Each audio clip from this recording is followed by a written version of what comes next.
Les podcasts de Nouvelle Acropole France. Einstein, une philosophie du cosmos. Conférence de Fabien Amouroux, ingénieur, philosophe, à Paris, Espace Le Moulin, le vendredi 18 janvier 2019.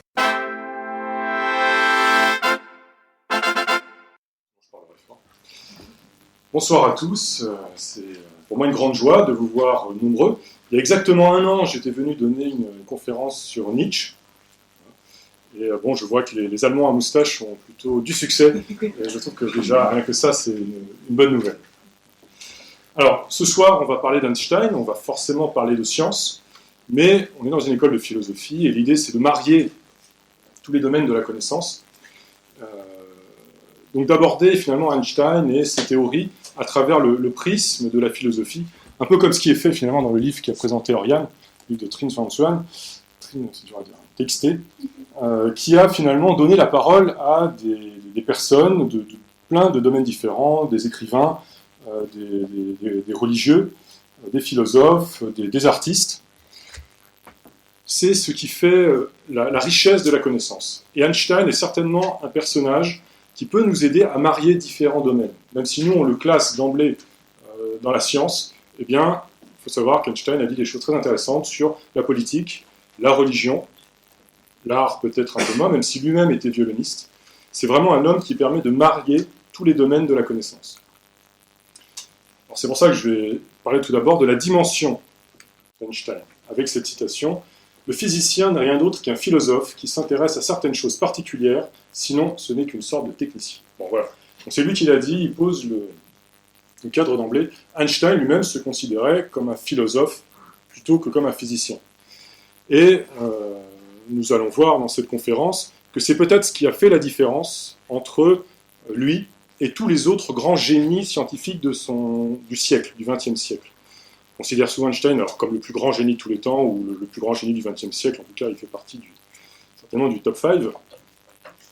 Et probablement ce qui a fait la différence, c'est bien cette capacité à marier différents domaines, à ne pas être un homme avec monoculture, avoir une diversité de cultures pour pouvoir marier tous les domaines de la connaissance. Alors, ces domaines, évidemment, c'est la science, hein. On va en parler, mais il a apporté beaucoup pour la théorie des quanta et les théories de la relativité, mais aussi c'est un homme qui avait de véritables convictions métaphysiques, avec ce concept de religion cosmique. C'est certainement le point que j'aborderai le plus dans cette conférence, et le panthéisme, la religion cosmique est une forme de panthéisme. Ses engagements politiques, donc il a vraiment pris la parole à la tribune, il s'est engagé pour les valeurs du socialisme, il a même écrit un petit livre « Pourquoi le socialisme ?». Le pacifisme, hein, dès la Première Guerre mondiale, il signait des pétitions, enfin, il s'engageait pour la paix dans le monde. Alors, il s'est engagé aussi par rapport à sa culture d'origine, culture juive, le sionisme, même s'il n'est pas, on va dire, sioniste pur et dur, en tout cas, il a toujours considéré que c'était important d'être attaché à une communauté et de défendre cette communauté, même s'il n'était pas sioniste comme aujourd'hui, nous, on l'entend. Et supranationaliste, c'est dans le sens où il a toujours milité aussi pour la création d'instances internationales pour régler pacifiquement les conflits entre les nations. Donc un homme qui avait un vrai engagement politique. Et sa vie personnelle, qui est un peu atypique, parce qu'il est complètement apatride, hein, on en reparlera. Alors c'est aussi un père de famille, un époux. Bon, j'en parlerai très peu, mais sans doute certains le savent. Hein. Les polémiques qui existent sur Einstein concernent essentiellement sa vie privée. Voilà, quand on rentre dans la vie privée d'Einstein, on rentre dans sa légende noire. Je l'aborderai un tout petit peu. C'est important pour faire apparaître un peu tous les paradoxes du personnage. Mais il faut savoir, voilà, c'est un scientifique qui avait aussi une vie de famille et qui était artiste, il était violoniste. Voilà. Einstein dans toutes ses dimensions. Et donc ce qui a fait sa différence, c'est véritablement sa capacité à imaginer, à projeter les choses, à faire des expériences de pensée. Ça, c'est une citation de lui aussi. L'imagination est plus importante que le savoir. Ce qui nous marque beaucoup avec Einstein, ce sont ses expériences de pensée. C'est-à-dire quand on ne peut pas réaliser une expérience concrète parce que les moyens technologiques sont limités, eh bien, on peut quand même, par la pensée, se mettre en situation, pousser à l'extrême les théories et se poser la question, comment ça marche ? La plus connue des expériences de pensée d'Einstein, c'est je chevauche un rayon de lumière, qu'est-ce que je vois? Se poser cette question-là, et proche en proche, il intuite des principes philosophiques, et il essaye dans les équations de tirer toutes les conséquences de ces principes. Mais véritablement, ce qui le caractérise, on pourrait dire un peu, c'est son sens esthétique. C'est un artiste, il va postuler des principes philosophiques, il va avoir une vision de l'univers, de l'ordre dans l'univers, et il va, à partir de cette vision, décliner les conséquences, sans préjugés, sans a priori, et a posteriori seulement, il considérera qu'il faut vérifier par l'expérience que les théories fonctionnent. Mais il part du haut, il part toujours des principes. Et sa grande qualité a été d'interpréter, de donner une interprétation physique aux équations. Là où beaucoup de savants voudront toujours se rattacher au cadre du passé, aux formes mentales du passé, Einstein, lui, s'est vraiment démarqué par le fait qu'il était capable d'abandonner les visions obsolètes du passé et d'en adopter de nouvelles. Alors ça, c'est assez rigolo parce que dans la première partie de sa vie, c'est effectivement ce qu'il va faire. Il va chambouler les consciences, il va revoir tout le cadre des croyances scientifiques de son époque. Et dans la deuxième partie de sa vie, il va devenir finalement victime de la révolution en marche. Voilà. Une fois qu'Einstein aura pondu quelques théories un peu révolutionnaires, tous les scientifiques vont vouloir pondre des théories révolutionnaires, et lui-même, quelque part, on pourrait dire, se sera fait un peu dépasser, en particulier dans le cadre de la mécanique quantique. On l'abordera un peu dans la conférence. Alors, on va tout d'abord quand même parler un peu de la vie de l'homme. Einstein est né à Ulm en 1879. Je vous disais qu'il était apatride. Donc, il était allemand, il est devenu suisse à partir de 1901, et ensuite il aura la double nationalité suisse et américaine à partir de 1940. Donc vraiment un homme, on pourrait dire apatride, un homme universel. Ça c'est intéressant aussi pour comprendre le personnage, parce que finalement, on se rend vite compte quand on aborde Einstein qu'il est obsédé par une quête. Il a une quête d'universalité, à la fois en sciences, en philosophie, et même dans sa vie, par rapport au pacifisme, au supranationalisme. Il est toujours tenté d'aller vers l'universel. Et il y a un truc qu'il détestait par-dessus tout, c'est ce qu'il appelait lui-même le Nur persönlich, en allemand, le seulement personnel. Voilà. Ça, c'est le truc qu'il détestait, c'est quand les théories ou les prises de position étaient seulement personnelles, se ramenaient à des cas particuliers. Lui, ce qu'il aimait, c'était la grande vision de l'ordre du cosmos. Mais dès que quelque chose, que ce soit dans l'art, la politique, la science, la religion, ramenait à quelque chose de personnel, soit une relation personnelle entre l'homme et Dieu, ou alors, par exemple, dans l'art, un art qui s'exprime de façon un peu trop personnelle. Par exemple, il considérait même que Beethoven, c'était déjà trop romantique. Lui, c'était Mozart, Bach, le classicisme. Beethoven, c'est déjà un peu trop romantique. Après, le reste, n'en parlons pas. Donc, un homme qui est véritablement tenté sans cesse par l'universel. Et là jaillit son grand paradoxe, parce qu'en plus, Einstein, quand on se le représente, voilà, c'est quelqu'un d'un peu excentrique. Voilà. Un homme excentrique tenté par l'universel. Ça, je pense que ça dit beaucoup de choses d'Einstein, et c'est important pour comprendre quelle a été sa révolution dans le monde. Voilà, donc je vous donne une petite citation qui, par rapport à ce côté apatride, homme universel. Si jadis un homme incarnait une valeur aux yeux de la société quand il dépassait son égoïsme personnel, on doit exiger de lui aujourd'hui qu'il dépasse l'égoïsme de son pays et de sa classe. Alors, il disait ça au début du XXe siècle, entre les deux guerres mondiales. Ça a toujours autant de sens aujourd'hui. Mais à l'époque, évidemment, dans le contexte, c'était quelque chose de puissant. Alors, quelque chose d'intéressant aussi, que je mets en lumière, quand il a 10 ans, on raconte qu'il a eu une petite période mystique où, en allant à l'école, il écrivait des psaumes et il chantait la gloire du Seigneur. Voilà. Apparemment, ça n'a pas duré excessivement longtemps. Il a vite compris que, voilà, il a vite été déçu en fait par la religion telle qu'elle se pratiquait, les institutions religieuses. Et dès qu'il a eu son premier manuel de géométrie euclidienne entre les mains, il a laissé tomber la religion et il s'est passionné pour la science. Voilà.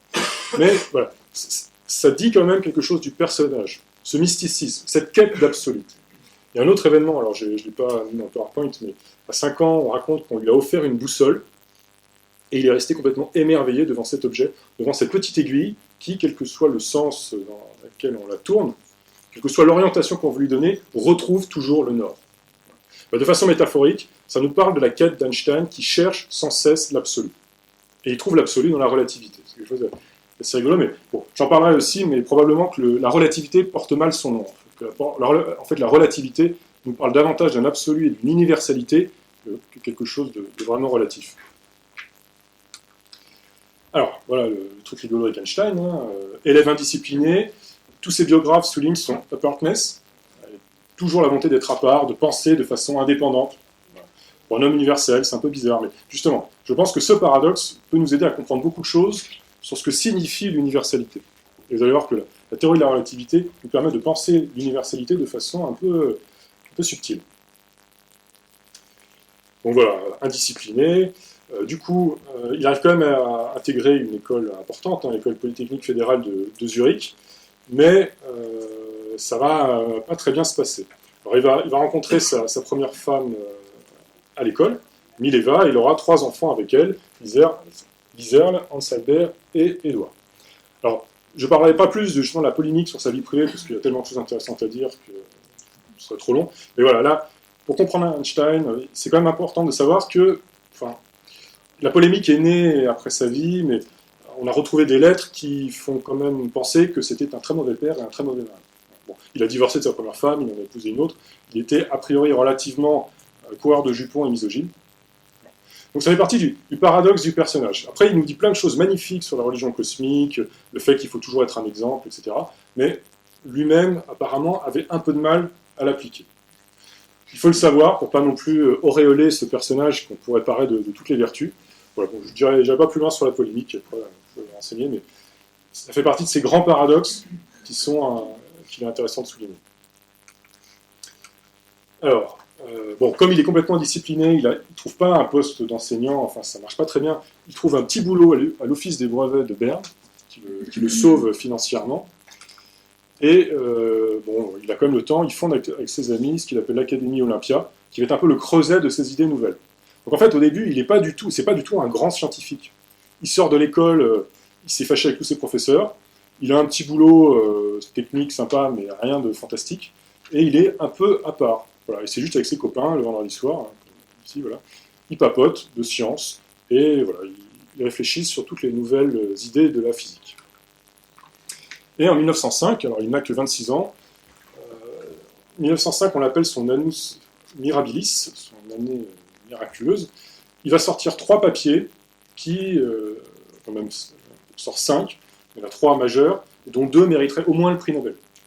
Alors qu'il a 26 ans, hein, il sort de rien, mais justement, par sa finesse d'interprétation de la physique, il va s'intéresser au développement des sciences, et là où d'autres grands savants n'oseront pas franchir le cap de certaines théories révolutionnaires, lui, il va oser. Par l'interprétation physique des équations, il va trouver des choses assez révolutionnaires. Bon, il y a le mouvement brownien dont je ne parlerai pas, qui est un article important, mais ce n'est pas celui-là qui m'intéresse le plus. Il y a un article sur l'effet photoélectrique où il va mettre en évidence l'idée de quantum de lumière, de photon. Alors, on l'appellera plus tard photon, mais c'est là que naît l'idée de photon. Donc, derrière, ça a donné naissance à toute la mécanique quantique. Et un autre papier qui s'appelle l'électrodynamique des corps en mouvement, voilà, et qui va donner naissance plus tard à ce qu'on appellera la relativité restreinte. Il a 26 ans, je le dis, il est tout à fait inconnu, et il va sortir ces 3 papiers qui vont révolutionner la physique. Et à partir de là, toute la physique du XXe siècle ne sera plus qu'une succession de viols du sens commun. Parce que ces papiers-là, ils nous retournent la cervelle. J'en parlerai un peu tout à l'heure. Alors après, il commence à être un peu connu, mais pas trop. Il va bosser une dizaine d'années sur une autre théorie, la théorie de la relativité générale. Alors autant ces travaux-là, il s'inspire des travaux actuels de la physique, et par son interprétation physique, il va réussir à franchir un cap. Mais bon, en gros, on peut quand même dire que ça fait partie d'un travail collectif, les quantas, la mécanique quantique, la relativité restreinte. Par contre, la relativité générale, ça c'est vraiment son œuvre particulière, le truc qui est vraiment sorti de son génie. Il y a même quelques scientifiques qui considèrent que si Einstein n'avait pas vécu, on ne connaîtrait pas la théorie de la relativité générale. Tellement il l'a sorti de nulle part, en fait. Il n'y avait quasiment rien au monde qui pouvait permettre de penser un truc aussi tordu. On parlait tout à l'heure. Alors, 1915, il publie sa théorie. 1919, il y a une expérience qui prouve bon an mal an que sa théorie fonctionne. Et là, c'est la gloire. Et il devient, tout d'un coup, le plus grand scientifique du monde. Enfin, le plus connu, en tout cas. Et après, donc, il fera plein de travaux intéressants, mais on va dire que l'essentiel de sa carrière s'est quand même passé là. Après, il deviendra une référence incontournable, et on le connaît surtout pour tous les échanges qu'il a pu avoir avec les grands savants de la mécanique quantique. Voilà, en particulier à cette date importante, 1927, le 5e congrès Solvay, où il dira cette phrase, hein, Dieu ne joue pas au dé, en s'insurgeant contre l'interprétation probabiliste de la mécanique quantique de Niels Bohr. Bon, ensuite, il y aura d'autres rôles, en particulier politiques, mais pour la science, en tout cas, le plus gros est fait dès 1919. Par rapport à sa vie privée, en 1933, il est obligé de quitter l'Allemagne, hein, qui se nazifie dangereusement, et sa maison de campagne est d'ailleurs pillée par les jeunesses hitlériennes. Il est accueilli aux États-Unis et il s'installe à Princeton. Une autre date marquante, c'est 1939, où, début de la Seconde Guerre mondiale, il y a un collectif de scientifiques qui viennent le voir et qui lui disent il faut qu'on écrive au président Roosevelt pour travailler sur la bombe atomique, parce que les nazis sont en train de faire la même chose, il faut que nous on travaille sur la bombe atomique. Bon. Il est pacifique, hein, Einstein admire Gandhi, c'est son idole. Il admire Gandhi, il est vraiment intimement convaincu par le pacifisme, et pourtant il va signer cette lettre parce qu'il comprend le danger de l'Allemagne nazie. Ça va donner naissance au projet Manhattan. En 1945, il se rend compte que la bombe va être utilisée malgré le fait que les Alliés ont clairement gagné la guerre. Il va écrire une seconde fois au président, sans succès malheureusement, et ça va le tarauder jusqu'à sa mort. Jusqu'à sa mort, il dira « ça a été la plus grande erreur de ma vie d'avoir écrit la lettre de 1939 ». Et il meurt le 18 avril 1955, voilà, d'une rupture d'anévrisme. On raconte qu'il avait encore ses papiers d'équation à côté de lui jusqu'au bout, il n'a jamais arrêté. Quoi. 1 heure avant sa mort, il paraît qu'il a noté encore des choses sur ses papiers d'équation. Alors, avant de passer véritablement à ces découvertes scientifiques, il faut quand même poser le cadre de quel était l'état de la science au début du XXe siècle. Il y a cette phrase très, très amusante de Lord Kelvin, hein, qui est un grand savant de la thermodynamique, en 1900, qui dit devant la Royal Institution de Londres « La connaissance en physique est semblable à un grand ciel bleu à l'horizon duquel subsistent seulement 2 petits nuages d'incompréhension. » Là, elle est fameuse et elle est très, très, très rigolote, parce que, bon, voilà, Lord Kelvin, c'est le prototype du scientifique du 19e siècle, adepte d'une science mécaniste, déterministe, pure, qui considérait donc qu'on avait tout compris du réel. Voilà. Il y avait juste quelques petites expériences qu'on avait un peu de mal à interpréter.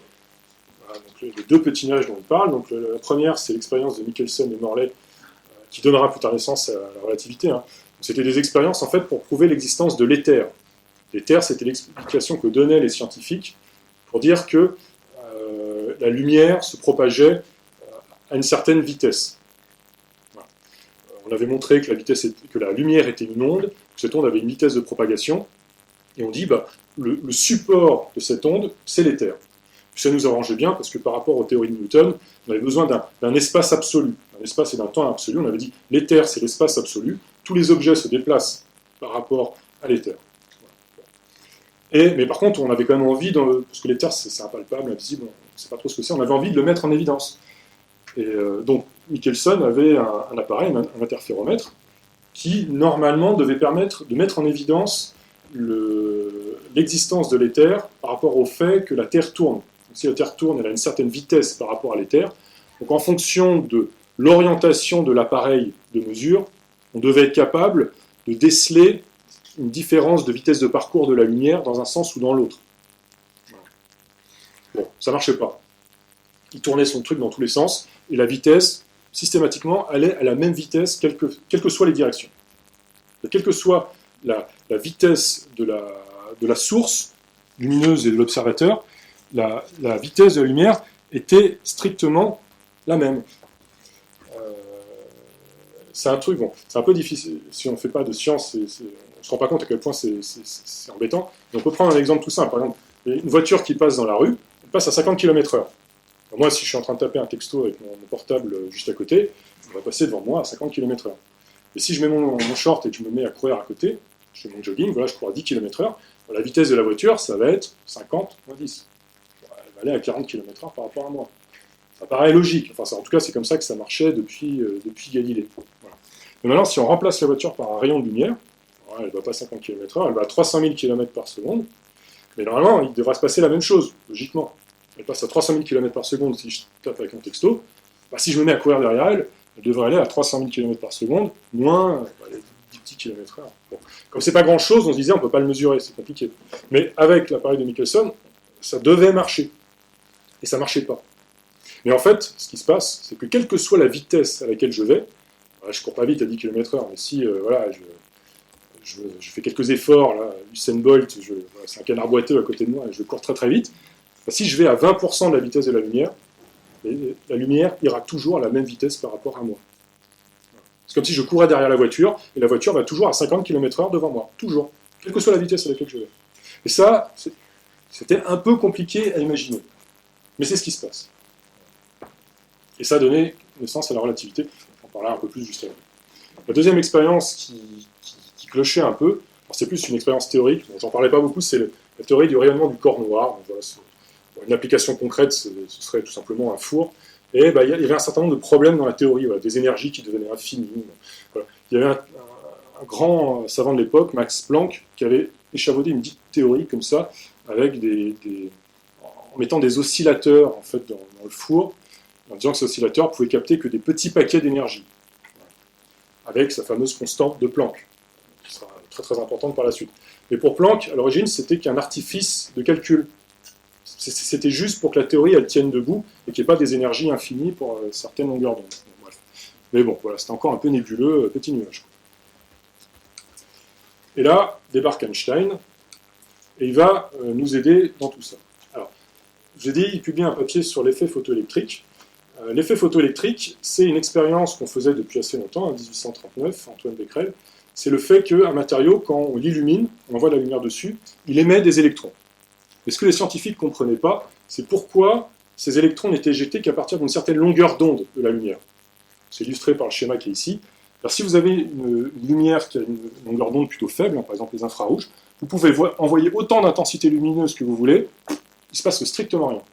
Par contre, à partir d'une certaine longueur d'onde, vous allez commencer à voir les électrons qui partent, et à ce moment-là, plus vous envoyez d'intensité, plus il y a d'électrons qui partent, et si vous augmentez encore la longueur d'onde, les électrons vont partir avec encore plus d'énergie.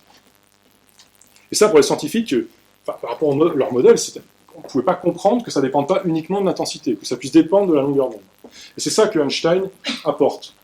Son interprétation, c'est le quantum de lumière. C'est de dire qu'un petit électron, en fait, il ne peut pas bouger tant qu'il n'a pas reçu un quantum de lumière, qu'on appellera plus tard photon, d'énergie suffisante. Voilà. Tant qu'il n'y a pas une bille suffisamment, je dis une bille, une bille suffisamment énergétique pour éjecter un électron, ça ne marche pas. Et après, par contre, si c'est suffisamment énergétique, bah, plus on en envoie, plus on va émettre des électrons. Voilà. Et ça, en fait, il apporte que ça surtout que ça dans son papier. Mais ce que ça met en évidence, c'est cette idée de quantum de lumière, que la lumière, quelque part, est constituée de corpuscules. Mais ça, à l'époque, c'était pas du tout recevable. Alors, il y avait d'autres savants qui imaginaient ça plutôt comme Newton. Newton considérait que la lumière, c'était un faisceau de petites billes.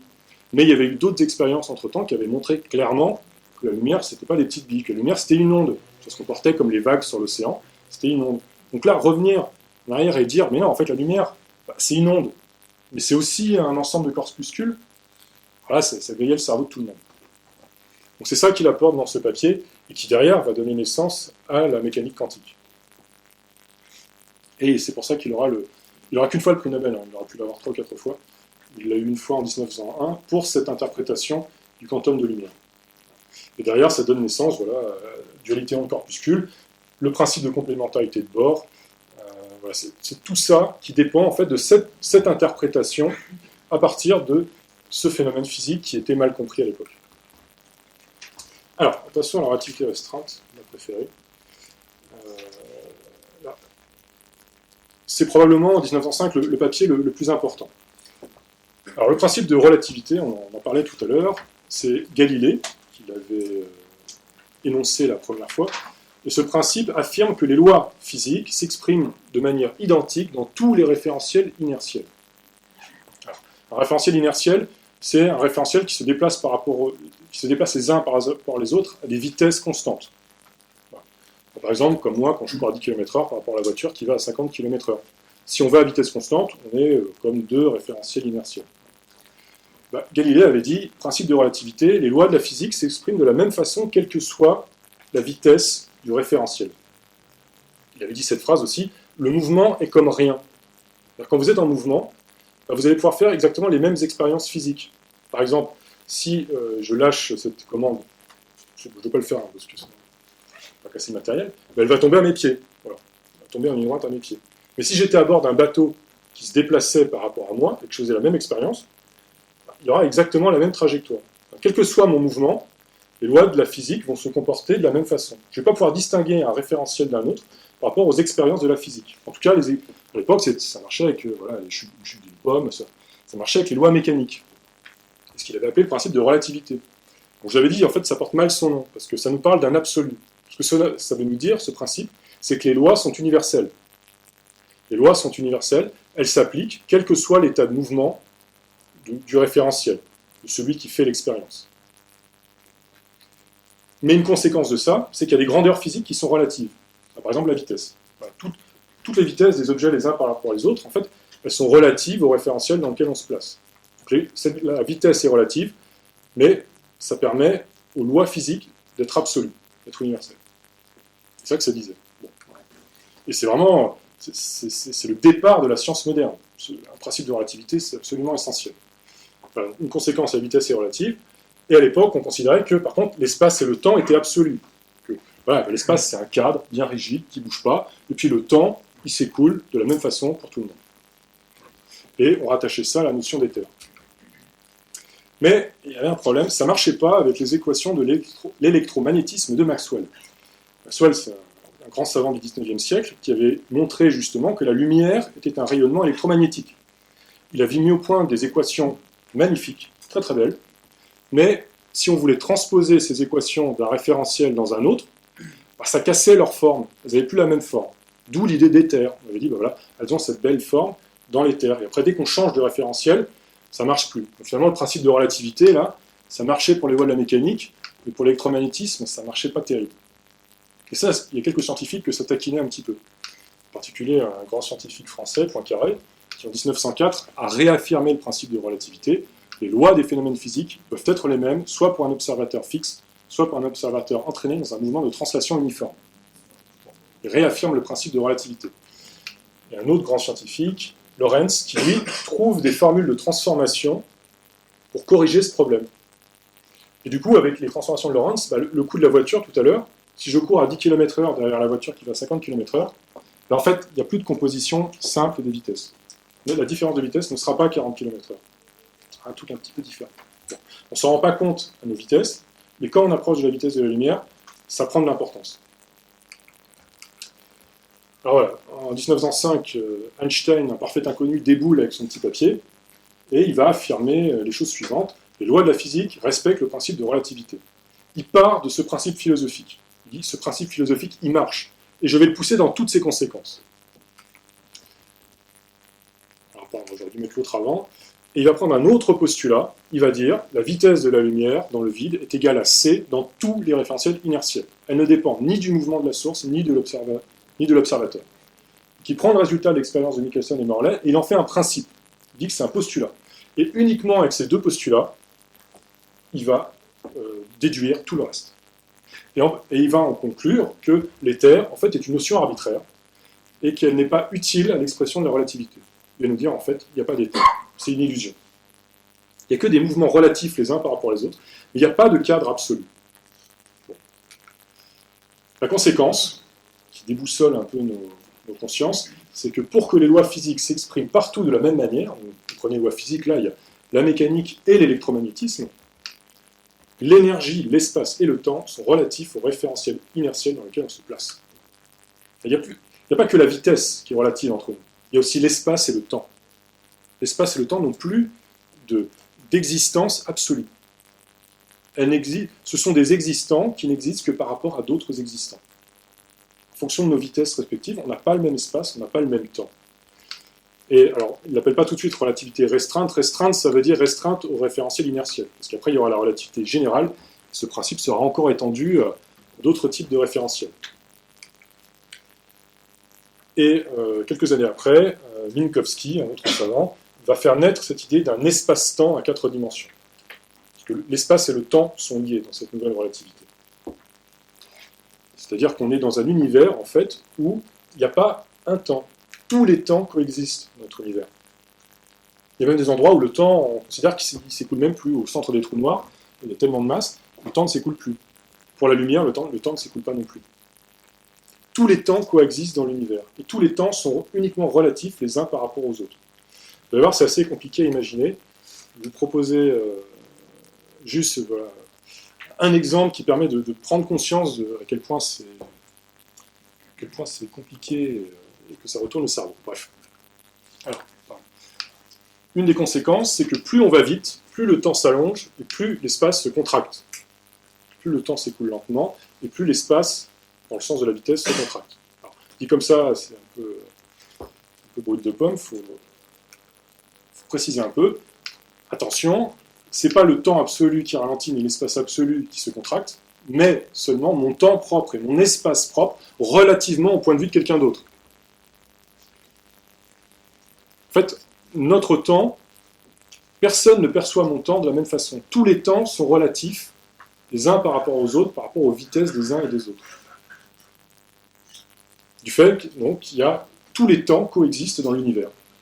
Et même, il n'y a pas de temps absolu pour personne, parce que tous les temps sont relatifs les uns par rapport aux autres. Alors, un petit exemple du train. C'est plus simple à comprendre. Donc, on va imaginer un train qui passe dans un tunnel. Au début, moi, le petit observateur, les deux sont immobiles l'un par rapport à l'autre. Le train fait exactement la même taille que le tunnel. Moi, je suis au repos par rapport au train et au tunnel. Les deux ont exactement la même longueur. Et les deux ont exactement le même temps. Une seconde s'écoule dans le train comme elle s'écoule dans le tunnel. Bon, très bien. Maintenant, je vais me mettre dans le tunnel. Voilà, mon temps s'écoule normal, mon temps propre. Et le train va passer à une très très grande vitesse dans le tunnel. Comment sera perçu le train depuis le tunnel? Il sera perçu comme ça. Le train sera tout rabougri dans le sens de sa vitesse. Les distances du train seront contractées dans le sens de la vitesse. Et le temps à bord du train s'écoulera plus lentement que le temps dans le tunnel. Et attention, tout ça c'est relatif. Par symétrie, qu'est-ce qui nous dit que c'est le train qui va dans le tunnel? On peut dire que c'est le tunnel qui se déplace autour du train. C'est symétrique cette histoire. Donc qu'est-ce que ça nous dit la relativité restreinte si on inverse les rôles? Moi maintenant je suis dans le train, donc les longueurs du train sont normales par rapport à moi, je suis assis dans le wagon-restaurant, le train il a sa taille normale, son temps s'écoule avec son temps propre normal. Comment est-ce qu'on perçoit le tunnel? Plus petit. Et pourtant, et là le tunnel, le temps s'écoule lentement. Et pourtant, ça c'est exactement la même situation. C'est exactement la même situation vue de deux angles différents. C'est-à-dire que cette contraction du temps et de l'espace, elle est réciproque, elle est relative. À imaginer dans sa tête, parce que là on dit, alors le train il est plus grand que le tunnel, ou c'est le tunnel qui est plus petit que le train? En fait, non, c'est vrai de façon relative, l'un par rapport à l'autre. Et ça, il faut bien dire que c'est quand même assez dur à imaginer. Mathématiquement, ça fonctionne, c'est parfaitement cohérent, mais à se représenter, c'est quand même un tout petit peu compliqué. Voilà. Donc, les autres, je vais passer plus rapidement sur les autres conséquences de la relativité restreinte, mais bon, il y a déjà ça c'était le postulat d'Einstein, hein, qui, bon, apparemment est le bon, c'est-à-dire que la vitesse de la lumière est la même par rapport à tous les référentiels inertiels, mais Einstein montre aussi que cette vitesse de la lumière, c'est pas seulement une vitesse qui est la même par rapport à tout le monde, c'est aussi une vitesse limite. Que personne ne peut aller plus vite que la lumière. Aucune information ne peut circuler plus vite que la lumière. Et quand on arrive à la vitesse de la lumière, en fait, le temps ne s'écoule plus et l'espace devient plat. En fait, la lumière elle-même est dans une sorte d'éternité. Le temps ne s'écoule pas pour la lumière. La lumière, elle, vit après, interagit dans un monde où le temps s'écoule. Mais pour elle, le temps ne s'écoule pas. Et une autre conséquence importante de la relativité restreinte, hein, qui vraiment découle des principes philosophiques du départ, c'est cette équation E égale mc2. Et ça, qu'est-ce que ça cache? C'est l'équivalence entre la matière et l'énergie. On était quand même dans un monde... Voilà, pour des esprits cartésiens, c'est un peu compliqué de dire que l'énergie et la matière, c'est pareil. Ben ça, c'est aussi une des autres révolutions. Alors Einstein n'est pas le seul à avoir écrit cette équation. Hein. C'est une autre controverse sur qui a inventé quoi. Poincaré aussi avait plus ou moins écrit la même équation. Mais c'est Einstein vraiment qui qui l'a fait apparaître de façon tout à fait claire dans son article de 1905. Bon, voilà pour la relativité restreinte. Je vais passer un peu maintenant sur la relativité générale. Sur tous ces sujets-là, il y aura énormément de choses à faire, hein, c'est un peu frustrant et cruel. Il faut aller assez vite pour qu'on puisse parler justement de l'aspect philosophique des choses. Alors, la relativité générale, Einstein se pose la question, parce qu'une fois qu'il a posé la relativité, il se dit, est-ce qu'on ne pourrait pas aller plus loin? Il se demande, qu'est-ce que la nature a à faire avec les systèmes de coordonnées et leur état de mouvement, alors que c'est nous qui les avons introduits? Du coup, il va avoir envie d'étendre son principe de relativité. Et en 1907, il aura ce qu'il appelle l'idée la plus heureuse de sa vie. Il va prendre conscience, en tout cas, il va s'étonner du fait qu'un corps en chute libre ne ressent plus son poids. Une personne en chute libre, en fait, c'est comme s'il ne se passait rien. Pour nous, la gravité, depuis Newton, c'est une force qui nous tire vers le sol. D'ailleurs, on le sent bien. Le sol est dur, on a l'impression qu'il y a une force qui nous tire vers le sol. Einstein nous dit, si on retire tous les supports matériels et qu'on se laisse juste en apesanteur dans le vide comme un astronaute, en fait, quelque part, c'est comme s'il ne se passait rien. Le mouvement est comme rien, dirait Galilée. Mais là, c'est pas dans un référentiel inertiel, c'est dans un référentiel uniformément accéléré, dans un champ de pesanteur. Je ne rentre pas dans le détail. Et à quoi ça va conduire cet étonnement philosophique? Ça va conduire à cette idée que la gravitation n'est pas une force, mais la manifestation de la courbure de l'espace-temps due à la présence de l'énergie-matière. En fait, quand on tombe sous l'effet de la gravitation, on ne fait en réalité qu'aller tout droit dans un espace courbe. C'est ça la révolution conceptuelle, le truc que personne n'avait vu venir, que la gravité n'est pas une force, mais seulement une déformation de l'espace-temps qui conduit les corps à avoir des trajectoires inertielles courbées. Là, je vous ai mis une petite image qu'on utilise toujours pour représenter la relativité générale, hein, c'est-à-dire l'image d'une bille, c'est-à-dire d'un corps, de l'énergie-matière qui déforme une toile qui représente l'espace-temps, et un autre corps ici qui est dévié par cette courbure. Alors ça, c'est une belle image. C'est une belle image analogique. Mais dans notre univers, c'est pas ce qui se passe. Parce que là, la toile, elle a besoin d'une troisième dimension pour se déformer. Si vous voulez déformer une nappe, vous avez besoin d'une troisième dimension pour déformer la nappe. L'espace-temps, il ne se déforme pas comme ça. L'espace-temps, il se déforme dans lui-même. Il n'y a pas besoin d'une dimension en plus pour se déformer l'espace-temps. Il se déforme à l'intérieur de lui-même. En fait, cette déformation, elle est analogique. Le meilleur exemple que j'ai trouvé pour vraiment comprendre ce que c'est que la déformation de l'espace-temps, c'est par exemple ce qu'on a avec un planisphère. Sur un planisphère, vous prenez le globe, vous le mettez à plat, mais sur un planisphère, quand vous prenez 1 cm à l'équateur, ça vaut beaucoup plus de kilomètres qu'un centimètre au Groenland. Le Groenland, il est complètement distordu. C'est ça, en fait, la déformation de l'espace-temps. C'est une variation de métrique au sein de l'espace-temps. Les distances sont plus les mêmes en tous les points de l'univers. Et ça, c'est analogue, effectivement, à ce genre de courbure, c'est-à-dire que les objets, de cette façon, sont déviés, alors qu'en fait, ils ne font qu'aller tout droit. Il n'y a pas vraiment d'interaction, c'est-à-dire qu'il y a un corps massif qui interagit avec l'espace-temps, et le petit corps qui passe à côté, lui, va être, en allant tout droit, va être embarqué par cette courbure. Il n'y a pas de force qui s'exerce directement de corps à corps. Et ça, personne ne l'avait vu venir. C'est vraiment un truc qui est sorti, parce qu'il y avait des expériences qui pouvaient nous amener, comme l'expérience de Michelson et Morley, mais qui étaient vraiment des indices très très faibles qu'il y avait un bug dans la théorie de la gravité de Newton. Donc là, bravo Einstein. Là, c'était vraiment très très fort. Alors, quelques conséquences de la relativité générale, quand même. C'est ça qui permet de penser l'expansion et l'origine de l'univers. C'est ça qui permet de penser les ondes gravitationnelles. Et c'est ça qui permet de penser les trous noirs. On ne peut pas penser les trous noirs à partir uniquement des équations de Newton. Il faut vraiment penser la déformation de l'espace-temps par la matière pour pouvoir comprendre des objets comme les trous noirs. Cette théorie, elle a été validée, comme je vous disais, en 1919, par une expérience qui vaut ce qu'elle vaut, mais qui en fait consistait, lors d'une éclipse de soleil, à calculer la déviation des rayons lumineux derrière le soleil. Parce que, comme la gravitation n'est pas une force, mais une déformation de l'espace-temps, la lumière est soumise à la gravité. C'est pour ça d'ailleurs que les trous noirs sont noirs, parce que la lumière est happée par le trou noir. Alors Einstein, vous savez sans doute, avait rajouté une petite constante cosmologique dans ses équations au début, parce qu'il voulait un univers statique. C'est là où l'esthète, le sens esthétique d'Einstein, parfois le trompe un peu. C'est-à-dire que son sens esthétique l'a amené à des révolutions comme la relativité restreinte, générale, les quantas, mais par moments, il a des marottes. L'univers, il doit être comme ça. Du coup, il rajoute une constante dans ses équations pour que l'univers soit statique. Et ben, on a montré quelques années plus tard que ce n'était pas le cas, que l'univers était en expansion. Du coup, il dira c'est ma plus grande erreur. Bon, il a sa plus grande erreur scientifique, la constante cosmologique, et l'autre, la plus grande erreur de sa vie, c'est la lettre à Roosevelt.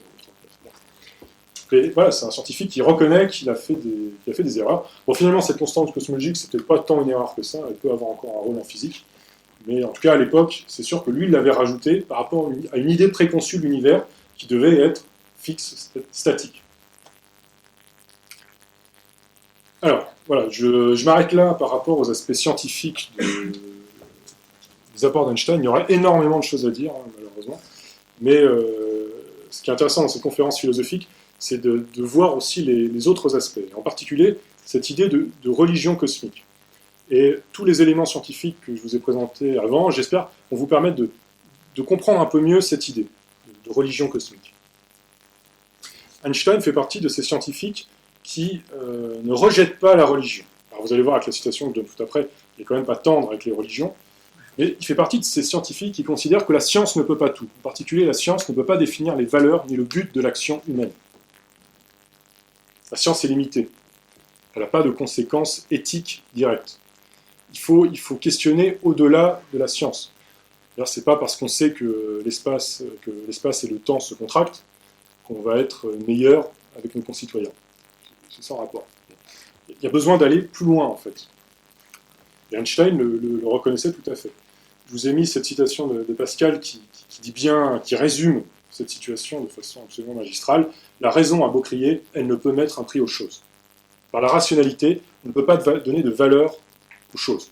C'est d'ailleurs un grand problème dans notre monde aujourd'hui, matérialiste, ancré uniquement dans la rationalité scientifique, finalement d'être incapable d'avoir une pensée morale claire, d'être un peu dépassé par les défis éthiques. Et pourtant, il y en a plein des défis éthiques par rapport à l'épuisement des ressources, la pollution, enfin tous les conflits, etc. Mais ce n'est pas la science qui peut nous aider par rapport à ça. Et Einstein, comme Pascal, pense qu'il faut aller voir un peu plus loin. Alors, deux citations de Einstein qui a beaucoup parlé de Dieu, hein, il a utilisé Dieu à peu près à toutes les sauces, hein, et il a beaucoup parlé de Dieu, et il a dit ceci en particulier. Le mot Dieu n'est pour moi rien de plus que l'expression et le produit des faiblesses humaines. La Bible, un recueil de légendes, certes honorables, mais primitives, qui sont néanmoins assez puériles. Aucune interprétation, aussi subtile soit-elle, ne peut, selon moi, changer cela. Bon. Il n'est pas tendre avec les religions, on va dire, traditionnelles, institutionnalisées, révélées. Par contre, il va avouer qu'il a des convictions religieuses, et il le dit lui-même très clairement. Hein. On fait souvent dire n'importe quoi à Einstein sur la religion. On utilise souvent Einstein pour sauver les religions. Voilà. Mais bon, vous voyez bien que c'est un peu difficile quand même. Mais pour autant, c'est vrai que Einstein a une pensée religieuse. Et il dit ceci, je crois au Dieu de Spinoza qui se révèle dans l'ordre harmonieux de ce qui existe, et non en un Dieu qui se préoccupe du sort et des actions des êtres humains. Einstein a une interrogation. Et il caractérisait lui-même sa pensée comme religieuse, et il l'appelait la religion cosmique. Mais il insistait bien là-dessus, hein, je vous en avais parlé au début, elle exclut la notion d'un Dieu personnel. Tout ce qui est personnel, c'est cracra, oui, c'est odieux. Tout ce qui est personnel, en termes de, pour la plus haute pensée, arriver à quelque chose de personnel, de relation personnelle entre l'homme et Dieu, pour lui, c'est uniquement l'expression des faiblesses humaines. Il ne faut pas lui faire dire le contraire. Alors, ça c'est une planche, c'est mon interprétation, hein. Je vous la livre comme ça. Ce Nour Personnlich, voilà, cette obsession d'Einstein de dépasser le seulement personnel, cette grande hérésie du seulement personnel selon Einstein, la religion, fondamentalement, si on s'interroge, c'est à ça qu'elle doit nous aider. La religion doit nous aider à sortir du simplement personnel. Alors pourquoi ? La religion, déjà, si on prend l'étymologie, religare, la religion, quand elle est saine, elle est pure, elle n'est pas corrompue par toutes les passions humaines, elle a pour but de relier les hommes entre eux et relier les hommes avec Dieu. C'est-à-dire sortir d'une vision égocentrée de notre existence. Nous ouvrir aux autres, nous ouvrir à Dieu, à la nature, au cosmos. En fait, la religion, quand elle fonctionne, elle doit nous permettre de créer trois sortes de liens. Elle doit relier trois choses. Elle doit nous relier avec notre intériorité, c'est le lien qu'on va appeler le lien de la profondeur. Ce que j'appelle l'intériorité, c'est pas l'ego. L'ego, c'est plutôt notre superficialité, notre apparence, la façon dont on se voit extérieurement. Ça, c'est notre petit ego qu'on fait reluire. Mais à l'intérieur de nous, il y a une vérité plus profonde, une vérité qui aspire à l'universel. C'est ça, l'intériorité. Et la religion doit nous inviter à nous connecter à cette vérité intérieure. Elle doit aussi nous aider à nous relier à nos semblables. C'est le lien de la collectivité, le lien de l'horizontalité. La religion, elle doit aussi nous aider à créer des liens authentiques, des liens qui s'appuient sur l'intériorité pour avoir des relations harmonieuses avec nos semblables. Le troisième lien, c'est le lien de la verticalité, c'est le lien avec le cosmos, c'est le lien de l'universalité. Une religion, elle doit nous aider à nous émerveiller face au cosmos. Elle doit nous relier à tout ce qui existe, à la nature et avec le créateur de la nature, Dieu. Voilà, quel que soit ce qu'on met derrière. Et cette idée-là. La religion, si on la pousse dans toutes ses fonctions fondamentales, elle doit assurer ces trois liens-là. Et si ces trois liens existent, on peut considérer justement qu'on a fait un pas en dehors d'une vision égocentrée des choses. On s'est ouvert. On n'a pas gardé le regard focalisé sur notre propre nombril. On s'est ouvert à notre intériorité, on s'est ouvert aux autres, on s'est ouvert au cosmos. Et du coup, on peut démarrer une quête d'absolu pour se défaire de ce relativisme de la personnalité qui nous fait automatiquement entrer en conflit avec nos semblables. Et alors ça, je fais remarquer, mais la critique d'Einstein vis-à-vis de l'interprétation probabiliste et le rôle qu'on fait à l'observateur dans la mécanique quantique, je n'ai pas eu le temps de détailler, c'est dommage, mais pourquoi est-ce qu'il s'est exclamé « Dieu ne joue pas au dé » Alors il a dit un autre truc aussi, « Est-il croyable que le regard d'une souris puisse changer l'univers tout entier ?» Ça, c'était par rapport aux scientifiques qui considèrent qu'il n'y a pas de réalité en dehors d'une expérience et de l'observateur. Que seul l'observateur donne une réalité à l'expérience qu'on est en train de faire. C'est vrai qu'il y a quelques résultats de la mécanique quantique qui sont un peu bizarres, quoi. Quand on laisse faire une expérience toute seule, il se passe quelque chose. Quand on commence à l'observer, il se passe autre chose. Bon. Einstein considérait que le monde n'avait pas besoin de nous pour exister. Ce que certains étaient tentés de croire. Mais pour ça, vous avez compris, pour lui, c'est odieux. Dire le monde ne peut pas exister sans celui qui l'observe, c'est personnaliser finalement le rapport au monde. Et ça, pour Einstein, vous foutez de qui? C'est pas possible. Non, le regard d'une souris ne peut pas changer l'univers, c'est pas possible. C'est une relation trop personnelle à l'univers. Et en comprenant ça, on peut comprendre pourquoi il s'énerve à ce moment-là. Pareil, dans l'aspect probabiliste, Dieu ne joue pas au dé, cet aspect un peu flou de la mécanique quantique, lui, ça casse un peu sa vision harmonieuse de l'univers, où tout est net, tout est propre. La perfection mathématique de son univers. Pour autant, sur la première, probablement parce que l'interprétation probabiliste de la mécanique quantique, c'est un des trésors les plus précieux, justement, de cette théorie. Autant le rôle de l'observateur, là, je pense qu'il y a plus matière à discussion, et moi, je serais plus de l'avis d'Einstein. En tout cas, par rapport à cette idée de religion cosmique, ce qu'il faut bien comprendre, c'est que le caractère divin des choses est porté par leur caractère intelligible. Le fait qu'on peut comprendre les choses, le fait qu'elles soient intelligibles, le fait qu'il y ait un ordre compréhensible dans la nature, c'est ça, véritablement, qui est divin. Et c'est ce qui va le pousser à dire, cette conviction liée à un sentiment profond d'une raison supérieure se dévoilant dans le monde de l'expérience, traduit pour moi l'idée de Dieu. En langage simple, on traduirait, comme Spinoza, par le terme de panthéisme. La religion cosmique d'Einstein est très proche de cette conception du panthéisme que Spinoza avait déjà bien détaillée. Alors, je vais faire un petit point sur cette idée de panthéisme. Être panthéiste, c'est considérer que Dieu est tout, mais que tout n'est pas Dieu. Dieu, c'est tout, mais toute chose n'est pas Dieu. Chaque chose particulière n'a pas un statut divin. C'est le tout qui a un statut divin. Parce que si chaque chose, prise indépendamment, commence à avoir un statut divin, voilà, on retombe dans une version très personnalisée des choses. Non, avec le panthéisme, tout est Dieu. Enfin, Dieu est tout, mais chaque chose, tout n'est pas Dieu. Chaque chose particulière n'a pas de statut divin. On confond souvent le panthéisme et l'athéisme. Et c'est vrai que les deux notions ont une certaine similitude. Parce que finalement, l'athéiste il va dire Dieu n'est rien. Le panthéiste, il va dire Dieu est tout. On va dire que Dieu est tout ou rien. En pratique, en fait, c'est à peu près la même chose. Parce que ça veut dire que Dieu ne va pas avoir de relation personnelle avec les choses. Si Dieu est tout ou si Dieu est rien, il ne va pas avoir de relation personnelle avec chaque petite chose qui existe. Donc d'un point de vue pratique, l'athéisme et le panthéisme, c'est vrai, ils se ressemblent un peu. Ils ont donc ce point commun qu'il n'y a pas d'ingérence divine dans le monde. Il n'y a pas de miracle. Il n'y a pas de relation personnelle entre le divin et ses créatures. Par contre, il y a quand même une différence. C'est que le panthéiste va considérer qu'il y a une intention créatrice à l'origine de l'univers. Et qu'on peut connaître le divin. Le cosmos est intelligible. On peut comprendre les lois du cosmos.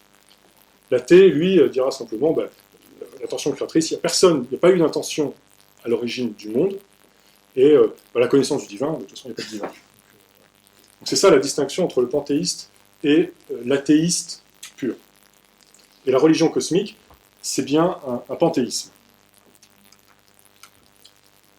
Alors, je vais faire un point. Le temps avance. Bon, je vais avancer vite.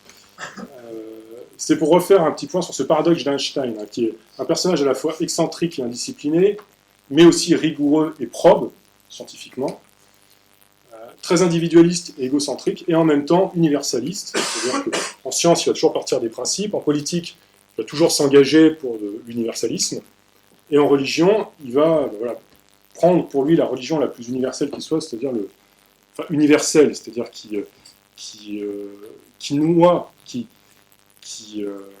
englobe le maximum de choses dans un même système, c'est-à-dire le panthéisme. Donc un homme de paradoxe, c'est-à-dire un homme qui pense universel et qui en même temps, lui, a des particularités très marquées. Donc la question qu'on peut se poser, c'est comment devient-on une personnalité débarrassée de sa personnalité ? Alors, puisque la personnalité, c'est odieux, et en même temps, Einstein, c'est quand même une personnalité tout à fait notable. Donc, il y a un paradoxe qu'il va falloir dépasser. Alors comment on y arrive justement à se débarrasser de sa personnalité tout en étant une personnalité ? Eh bien, c'est justement grâce à la contemplation du monde qu'on peut s'affranchir de la tyrannie de l'ego. Einstein nous dit ceci, « L'être éprouve le néant des souhaits et volontés humaines, découvre l'ordre et la perfection, là où le monde de la nature correspond au monde de la pensée. L'être ressent alors son existence individuelle comme une sorte de prison et désire éprouver la totalité de l'étang comme un tout parfaitement intelligible. » Là, vous avez un résumé de ce qu'est la religion cosmique selon Einstein. Par la contemplation du monde, je sors de mon individualité et je m'unis au tout intelligible. L'idée, à travers cette conception de la religion, cette conception de l'univers, c'est bien de toucher les limites de la connaissance. Alors là, j'introduis ce mot de mystère, qui, à mon avis, est sans doute la clé pour comprendre en fait, ce qui est en jeu dans cette vision du monde. Le mot de mystère que Einstein utilise plusieurs fois, on verra à la fin, à mon avis, c'est une clé importante pour comprendre vraiment ce qu'il y a au cœur de la religion cosmique. Alors qu'est-ce que c'est un mystère ? Alors, mystère, si on prend son étymologie, mystae, ça veut dire, à l'origine, ça veut dire se taire. C'était les initiés dans les traditions des mystères de la Grèce antique qui devaient à un moment se taire pour contempler justement le mystère du monde, le mystère de la vérité du monde. Donc le mystère, ce n'est pas un secret inviolable. Un mystère, c'est une chose ineffable devant laquelle on ne peut que se taire. Le mystère est à la fois la pleine conscience des limites de notre entendement et l'union magique de la conscience humaine avec le cosmos. Le mystère ouvre notre âme à d'autres possibles et nous empêche de faire n'importe quoi au nom de n'importe quel dogme. Voilà, je vous propose ces trois phrases les plus importantes, les trois enjeux derrière la religion cosmique, derrière cette idée de mystère, c'est-à-dire quelque chose qui va provoquer l'émerveillement, mais qui n'est pas non plus un secret inviolable. C'est quelque chose qu'on peut connaître, on peut entrer en communication avec, on peut comprendre l'univers, mais plus on va s'approcher de cette vérité, plus on va être obligé de se taire, c'est-à-dire de s'émerveiller. Fermer la bouche et écarquiller les yeux. Et le mystère va nous permettre, plus on va s'approcher de cet inconnu, plus on va prendre conscience aussi des limites de notre connaissance et de notre possibilité d'union avec le caractère intelligible des choses. Et d'un point de vue moral, L'idée de mystère va nous donner une ouverture, c'est-à-dire une ouverture culturelle, une curiosité à connaître le monde, et en même temps nous empêchera de faire n'importe quoi au nom de n'importe quel dogme. Parce que si une chose est mystérieuse, on ne possède jamais la vérité ultime. On peut toujours remettre en question sa vision du monde. Et ça, Einstein, lui, c'est ça qui était très important chez lui. C'est ce qui l'a permis de faire, justement, par rapport aux interprétations un peu hâtives de la mécanique quantique, c'est toujours de dire, attention, vos théories ne sont que des modèles. En réfléchissant sur le monde, vous vous approchez d'une contemplation la plus universelle possible du monde, mais pour toucher l'univers dans sa réalité dernière, il y a du boulot, quoi. Vous ne pouvez pas vous arrêter à vos idées préconçues et les poser en tant que dogme.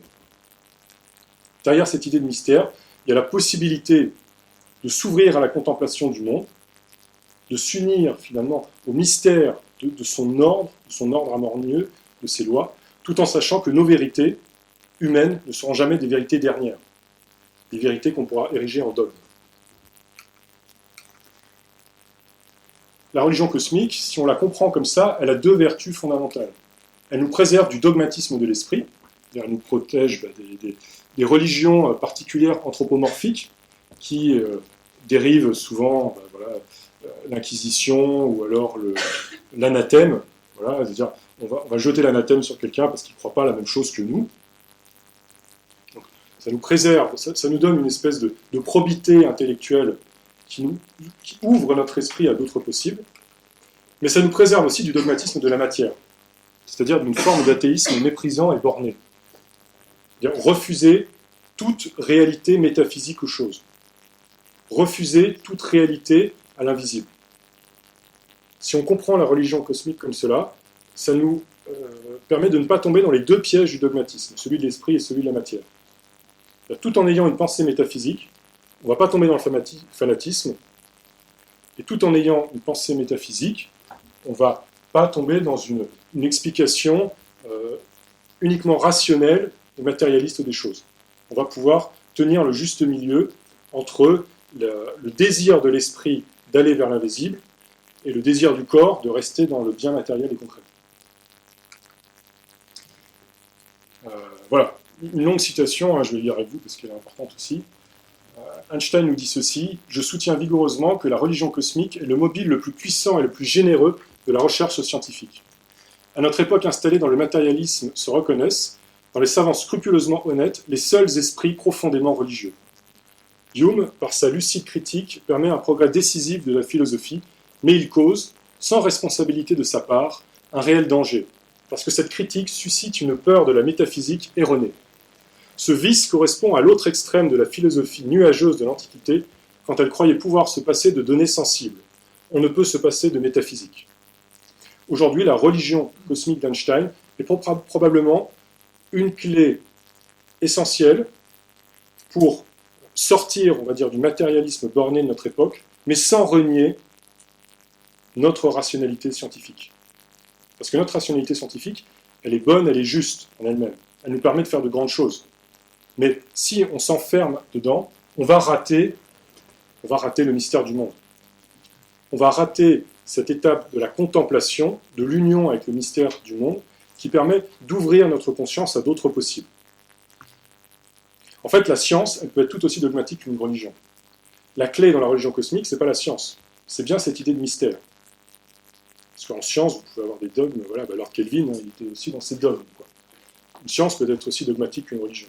Si on veut sortir de tous les dogmatismes, on a besoin de toucher cette idée de mystère, c'est-à-dire de laisser une chance à l'inconnu, mais tout en considérant que l'inconnu est connaissable.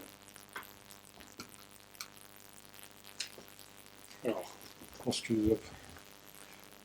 l'heure tourne très très vite.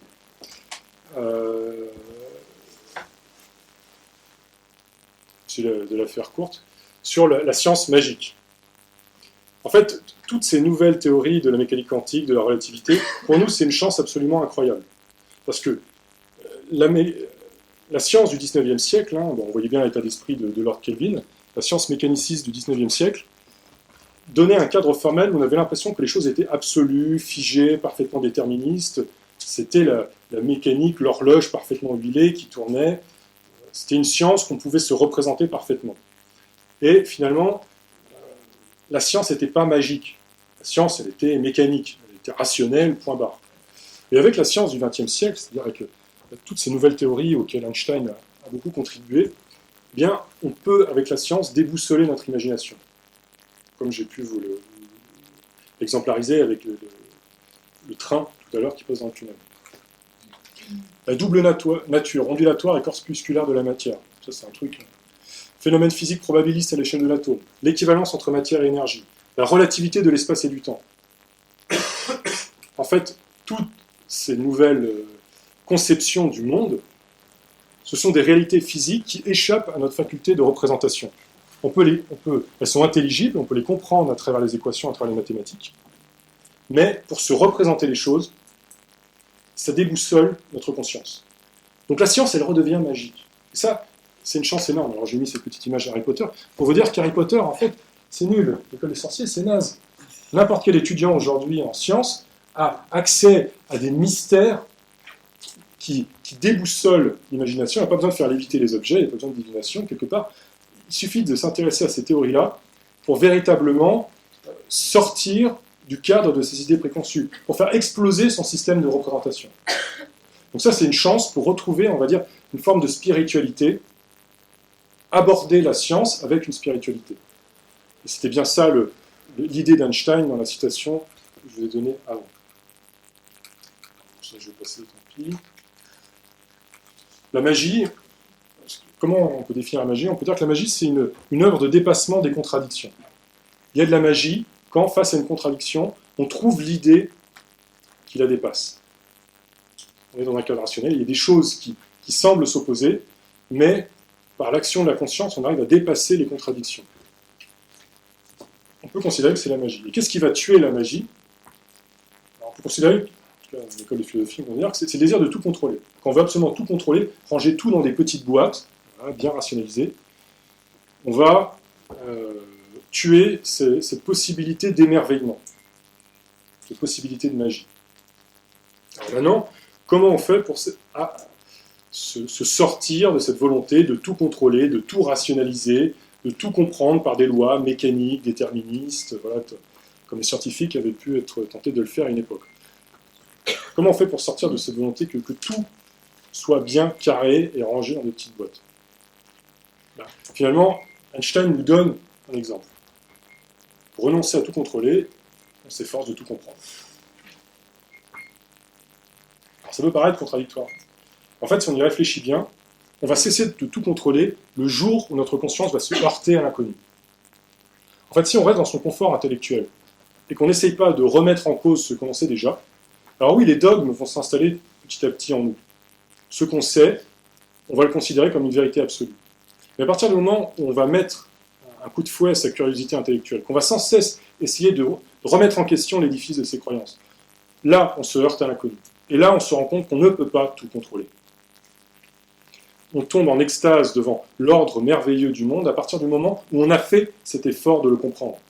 À partir du moment où on fait l'effort de comprendre le monde nous étonne, le monde nous émerveille, et à ce moment-là, on peut lâcher prise. On peut lâcher prise sur le désir de tout contrôler, et c'est à ce moment-là que la science peut redevenir spirituelle, magique. Et pas que la science, d'ailleurs, tout peut devenir spirituel, magique, à partir du moment où on a ce courage de la curiosité intellectuelle de tout comprendre. Il ne suffit pas de dire « le monde est trop compliqué, je ne sais rien », et voilà, ma spiritualité, c'est de comprendre que je ne sais rien. Comme Socrate, hein. Je sais que je ne sais rien. Bon, effectivement, il y a plein de choses qui nous échappent. Mais si on s'en tient là et on pense que c'est bon, on a tout compris parce qu'on a compris qu'on ne savait rien, mais là, on va s'enliser dans son confort intellectuel, et clairement, c'est pas ça qui va nous permettre de résister aux dogmes. Pour résister aux dogmes, pour combattre les dogmes, il faut aller plus loin. Il faut soi-même essayer de tout comprendre. Parce que c'est à partir du moment où on essaie de tout comprendre qu'on se heurte à cet inconnu qui nous choque et qui nous émerveille. À mon avis, c'est ça qui est véritablement le trésor dans la religion cosmique d'Einstein et dans son exemple.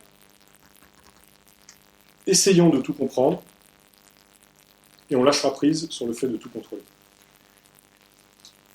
Mais essayons de tout comprendre honnêtement. Il faut rester honnête. si on veut évoluer en conscience, effectivement, on s'émerveille quand on se heurte à l'inconnu. Einstein nous dit ceci, ce que ce monde a et aura toujours d'inconcevable, c'est qu'il est concevable. C'est ça, finalement, le petit mystère à la fin, ce mystère qui nous empêche de faire n'importe quoi ou non n'importe quel donne, c'est que le fait que le monde est concevable, ça pourra toujours déboussoler notre imagination. Alors, bon, je ne vais pas le faire. J'avais préparé plein de choses. C'est très frustrant de parler d'Einstein parce qu'il y a tellement de choses à dire. Je vais juste conclure encore avec une citation de lui, hein, j'aime bien le citer.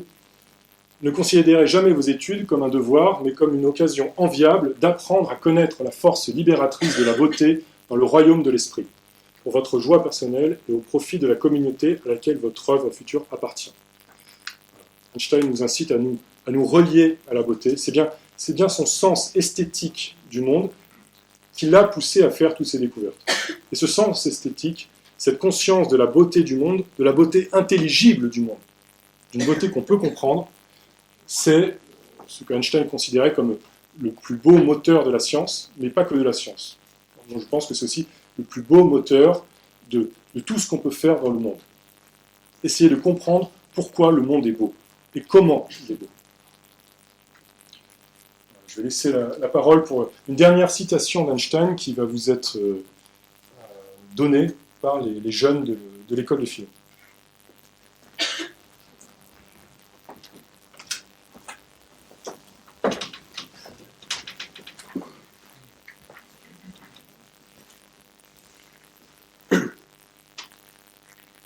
La plus belle expérience que nous puissions faire est celle du mystère de la vie. C'est le sentiment originaire dans lequel tout art et toute science prennent leur source. Quand on ne la connaît pas, quand on ne sait plus s'étonner, s'émerveiller, c'est comme si on était mort, le regard éteint. L'expérience du mystérieux, mêlée de crainte, a également donné naissance à la religion. Savoir que ce qui nous est impénétrable existe réellement et se manifeste à travers la plus haute rationalité, la plus rayonnante beauté. Beauté et rationalité qui ne sont accessibles à notre entendement que dans leurs formes les plus primitives. Ce savoir et cette intuition constituent la vraie religiosité. C'est en ce sens, et seulement en ce sens, que je puis me considérer comme un esprit profondément religieux. Je ne peux me figurer un Dieu qui récompense et punisse ses créatures, ni qui possède une volonté analogue à la nôtre. Je ne peux davantage, ni ne veux, imaginer un individu qui survive à sa mort corporelle. Libre aux âmes faibles de se bercer, par peur ou par égoïsme ridicule, de telles pensées. Il me suffit, quant à moi, de songer au mystère de l'éternité de la vie, d'avoir la conscience et l'intuition de la merveilleuse construction de l'étang, et de m'efforcer humblement de comprendre une parcelle, si minime soit-elle, de la raison qui se manifeste dans la nature.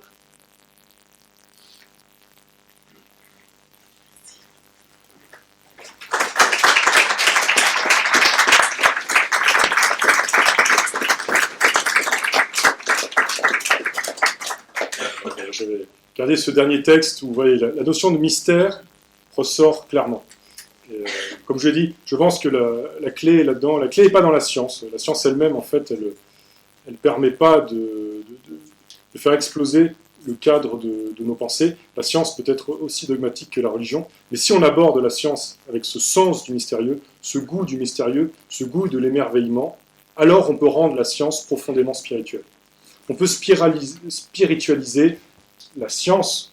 De la même façon, je pense aussi qu'on peut aussi spiritualiser la politique. On peut spiritualiser en fait toutes les faces de la culture.